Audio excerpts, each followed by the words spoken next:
मैं आप सबका स्वागत करता हूँ।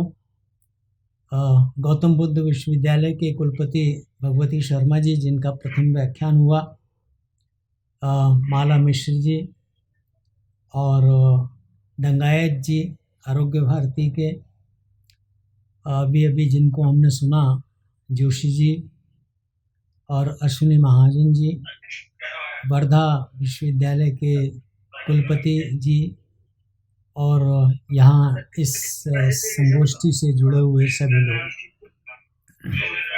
विषय तो निश्चित तौर पर बहुत रोचक है, इसमें दो मत नहीं है। और निश्चित तौर पर स्वदेशी का अर्थ सिर्फ आर्थिक पक्ष को मजबूत करना व आर्थिक दृष्टि से देखना ही नहीं होता है।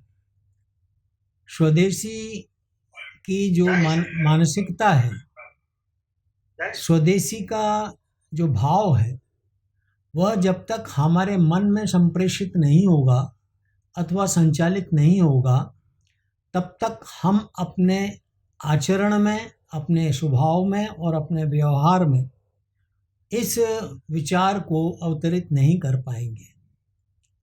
सबसे बड़ी समस्या ये नहीं है, मेरी दृष्टि से मुझे ऐसा लगता है कि हम कुछ वस्तुएं बाहर से आयातित करते हैं तो हम विदेशी हो गए।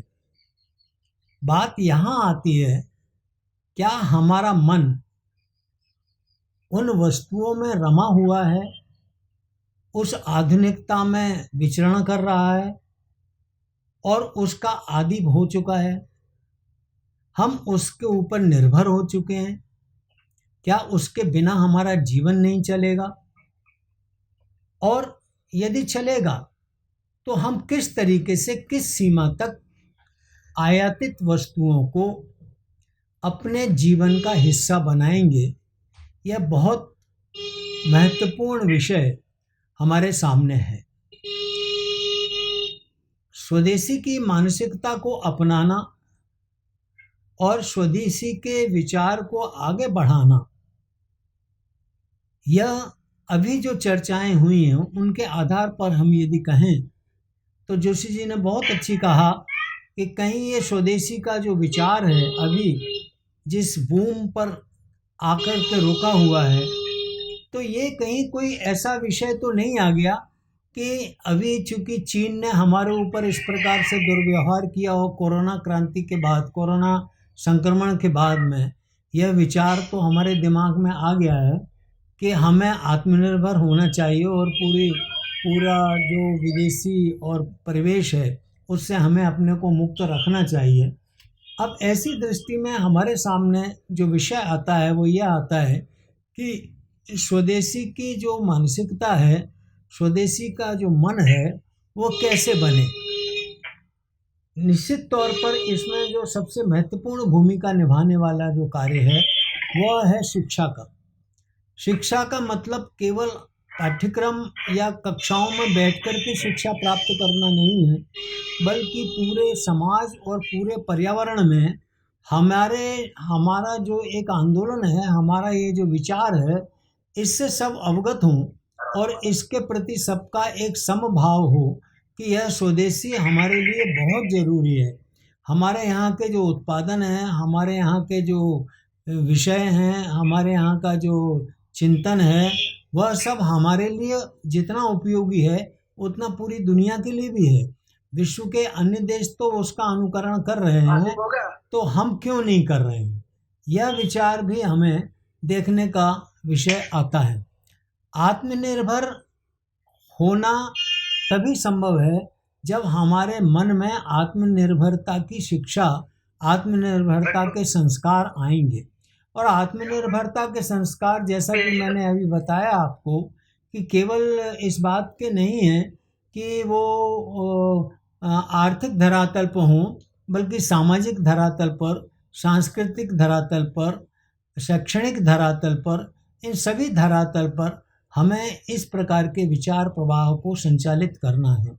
हमें मानसिकता बदलनी है और मानसिकता बदलने का जो कार्य है वह शिक्षा के माध्यम से हम ग्रामीण स्तर पर और प्राथमिक स्तर पर कर सकते हैं। यदि हम प्राथमिक स्तर से ही इस बात को लें और प्राथमिक विद्यालयों में इस प्रकार की परंपरागत जो हमारी शिक्षाएं हैं उनमें जो कौशल और गुणात्मकता और गुणवत्ता पूर्वक जो तत्व हमारे विकास की दृष्टि से छिपे हुए हैं उन पर नियंत्रण करना और उनके माध्यम से अपने आप को स्थापित करने का जो विषय है उस विषय पर भी हमें गंभीरता से विचार करना पड़ेगा। आज निश्चित तौर पर रोजगार की एक बहुत बड़ी समस्या है। रोजगार के कारण ही हम इधर उधर भटक रहे हैं। तो रोजगार को बढ़ावा देने वाली ऐसी शिक्षा जो आत्मनिर्भरता को भी बढ़ावा दे, रोजगार को भी बढ़ावा दे और हमारे स्वदेशी जो मानदंड हैं उन स्वदेशी मानदंडों पर खरी उतरे, इस दृष्टि से भारतीय उत्पादन पर हमें अपना स्वामित्व, अब हम भारतीय उत्पादन पर हमें स्वाभिमान होने की एक जो शिक्षा है, एक जो विषय और विचार है, यह हमें देखना पड़ेगा। जब तक हम भारतीय उत्पाद और भारतीय चिंतन और भारतीय जीवन दृष्टि पर हमारे अंदर स्वाभिमान और सम्मान नहीं होगा उसके प्रति, तब तक हम निश्चित तौर पर इस विचार परंपरा को आगे नहीं बढ़ा सकते हैं और इसका कोई फल प्राप्त नहीं कर सकते। इस दृष्टि से हम यदि देखें तो अभी कोरोना संकट काल के दौरान भारत के हमारे अपने प्रधानमंत्री जी ने जो स्वदेशी समाज की जो एक परिकल्पना दी, आत्मनिर्भर भारत का जो संकल्प लिया और एक अभियान के रूप में उसको संचालित किया, इसमें हमें शॉर्ट टर्म और लॉन्ग टर्म दो प्रकार की योजनाएं उन्होंने हमारे सामने रखी जिस पर कि हम केंद्रित होना चाहेंगे।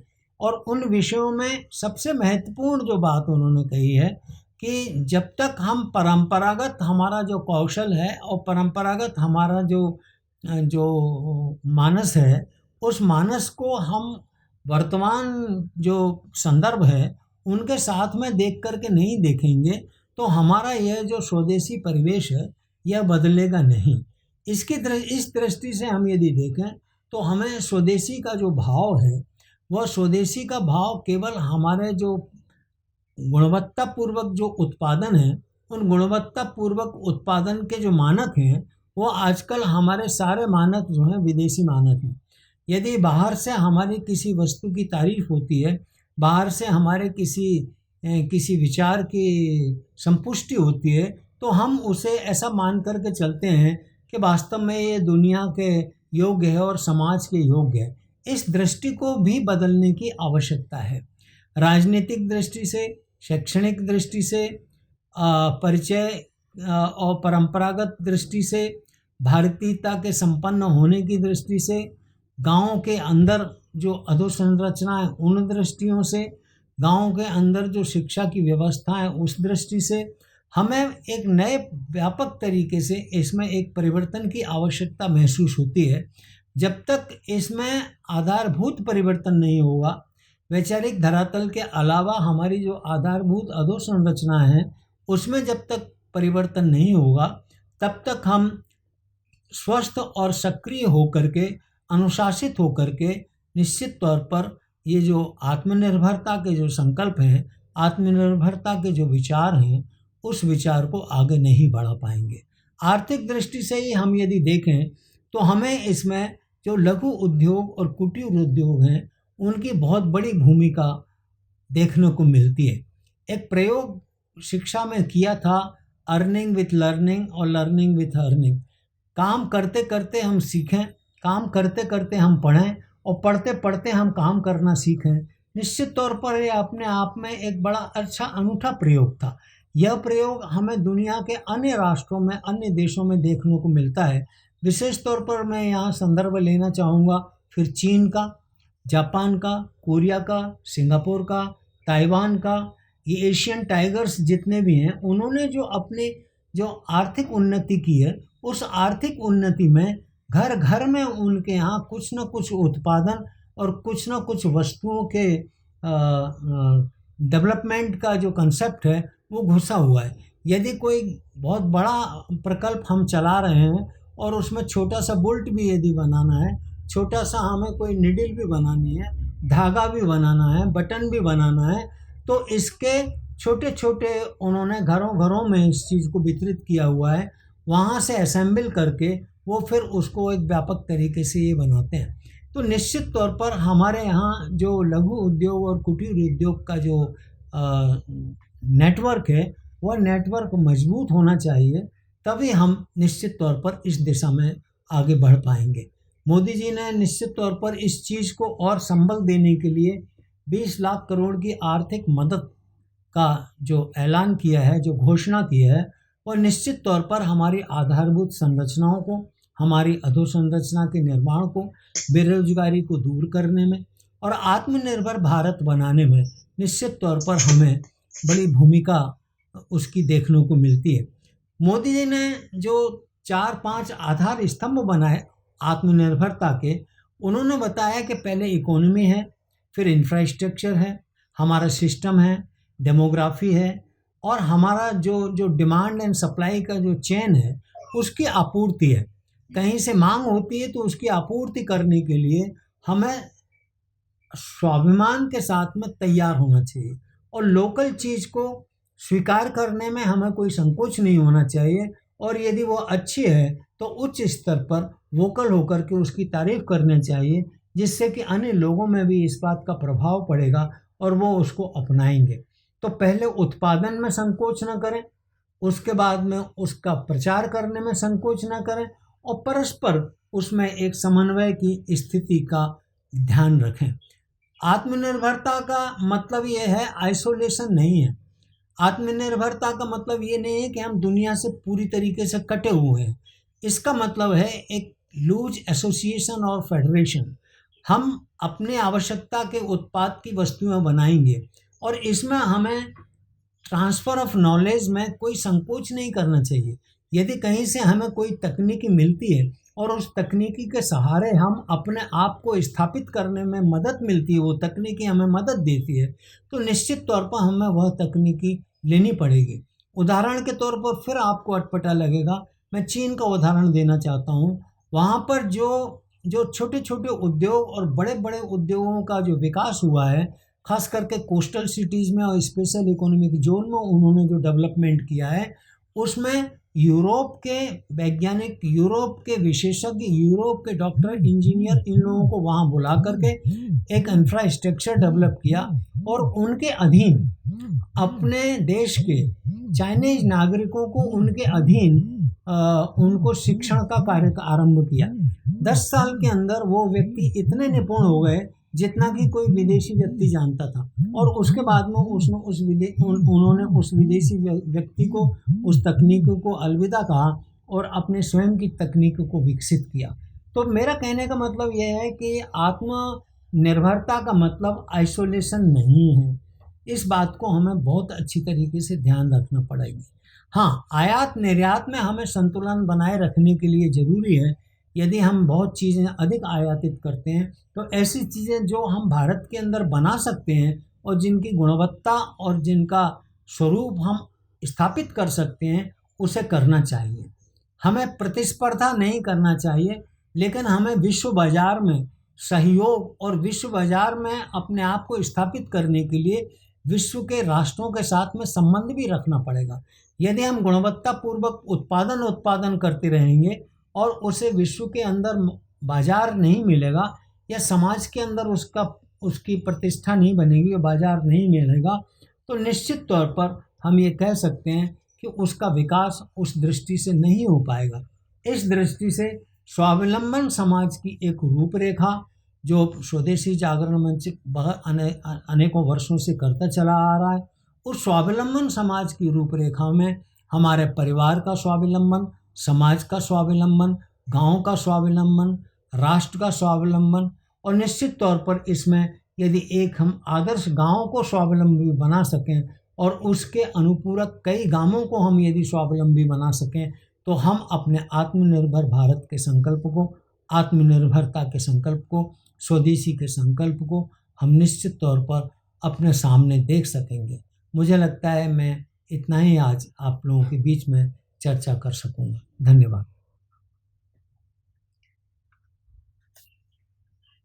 बहुत बहुत हार्दिक धन्यवाद सर, बहुत बहुत हार्दिक ज्ञापन। बहुत ही सहज रूप से, बहुत ही बेबाक तरीके से आपने अपने विचारों को प्रस्तुत किया। जिस प्रकार के सरल व्यक्तित्व के रूप में आपकी एक पारदर्शी पहचान संपूर्ण बौद्धिक जगत के रूप में विख्यात है, उसी के अंतर्गत आपने अपने विचारों को माला के मणियों की भांति पिरोकर हम सबके सम्मुख रखा। और आपने यह बताने का प्रयास भी किया कि जीवन में सिर्फ आर्थिक पक्ष ही महत्वपूर्ण नहीं होता है, जीवन में अन्य पक्षों का भी उतना ही योगदान है जितना अर्थ तत्व का। और आर्थिक स्तर के अलावा सामाजिक और सांस्कृतिक स्तर पर भी हमें सशक्त होने, सुदृढ़ होने, स्वावलंबी होने, आत्मनिर्भर होने की बहुत अधिक आवश्यकता है। किसी भी सशक्त और सुदृढ़ राष्ट्र का निर्माण इन्हीं समस्त तत्वों के सर्वसमावेशी रूप से ही संभव है। और आत्मनिर्भर होने का ये अर्थ कतई नहीं है कि हम विश्व से स्वयं को आइसोलेट कर लें। तो आपके इतने उत्तम मूल्यवान विचारों के द्वारा निश्चित रूप से हम सशक्तता और सुदृढ़ता के पथ पर आगे बढ़ेंगे और एक सशक्त भारत का निर्माण संभव हो पाएगा। इसके लिए आपको हार्दिक धन्यवाद। धन्यवाद।